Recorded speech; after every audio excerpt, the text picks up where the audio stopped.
فرمایا تیسرا کام وہ خانقاہیں ہیں جہاں آدمی کسی کے پاس جاتا ہے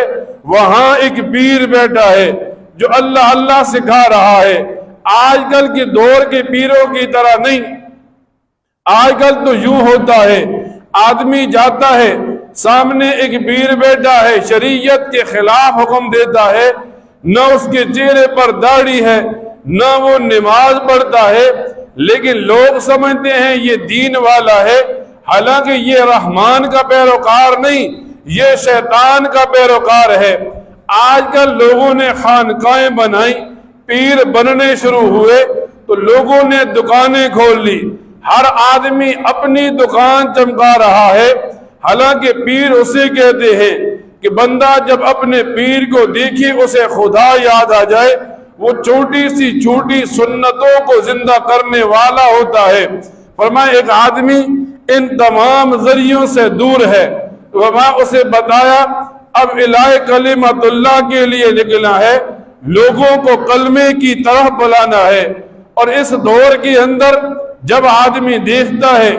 کون سے لوگ ہیں جو دین کی طرف بلاتے ہیں، فرمایا اس دور کے اندر تبلیغی جماعت کے لوگ ہیں جو ایمان کو محفوظ کروانے کے لیے لگے ہیں۔ اب ایک آدمی جب کسی جماعت کے ساتھ لگ گیا، تبلیغ کے ساتھ چل پڑا، 3 دن کے لیے چل پڑا، 40 دن کے لیے، اب یہ آدمی اللہ کا مہمان ہو گیا۔ اور احادیث میں آتا ہے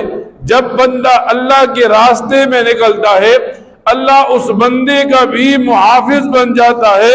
اور پیچھے اس کے آل و عیال کا بھی محافظ بن جاتا ہے۔ یعنی ایک آدمی کو تعلیم دی،